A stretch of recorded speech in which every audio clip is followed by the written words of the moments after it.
അതായത് ഇപ്പോൾ നമ്മൾ എന്തിനാണ് അലർജി എന്നുള്ളത് ഫൈൻഡ് ഔട്ട് ചെയ്യണം. നമ്മളിപ്പോൾ ഡെസ്മൈറ്റിനാണോ അലർജി, പോളനാണോ അലർജി, കോക്രോച്ച് അലർജി ആണോ, എന്താണ് എന്നുള്ളത് കറക്റ്റ് ഫൈൻഡ് ഔട്ട് ചെയ്യാൻ പറ്റണം. ഇപ്പോൾ കോക്രോച്ച് അലർജി ആണെന്നുണ്ടെങ്കിൽ നമുക്ക് അവോയ്ഡൻസ് മെഷേഴ്സ് ആണ്, നമുക്ക് അതിന് ഇമ്മ്യൂണോതെറാപ്പി ഇല്ല. അതേ ടൈമിൽ നമുക്കിപ്പോൾ ഡെസ്മൈറ്റിനാണ് അലർജി എങ്കിൽ നമുക്ക് we have A very good treatment that immunotherapy.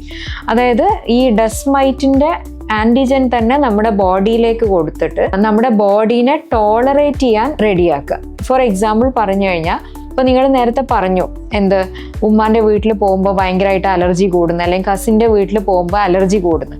ഇപ്പോൾ ഒരു 5-6 കസിൻസ് ഉണ്ട്, പക്ഷെ ഒരാൾക്ക് മാത്രമേ അതിൽ കൂടുന്നുള്ളൂ, മറ്റുള്ളവർക്കൊന്നും ഒരു കുഴപ്പമില്ല. ദാറ്റ് മീൻസ് മറ്റുള്ള കുട്ടികളെല്ലാം, മറ്റുള്ള ആളുകളെല്ലാം ടോളറേറ്റ് ചെയ്യുന്നുണ്ട്, ഞാൻ മാത്രം അവിടെ ടോളറേറ്റ് ചെയ്യുന്നില്ല, അപ്പോൾ എനിക്ക് അലർജി ഉണ്ട്. അപ്പോൾ നമ്മൾ അതേ അലർജൻ തന്നെ, ഇപ്പോൾ ഡെസ്മൈറ്റിനാണ് അലർജി എന്നെങ്കിൽ ആ ഡെസ്മൈറ്റിൻ്റെ ആൻറ്റിജൻ തന്നെ നമ്മുടെ ബോഡിയിലേക്ക് തന്നിട്ട് നമ്മുടെ ബോഡീനെ ഓക്കെ ആക്കി കൊണ്ടുവരുന്നത്, അതായത് ടോളറേറ്റ് ചെയ്യാൻ പറ്റുന്ന രീതിയിൽ കൊണ്ടുവരുന്ന ഒരു ട്രീറ്റ്മെൻറ്റാണ് ഇമ്മ്യൂണോതെറാപ്പി.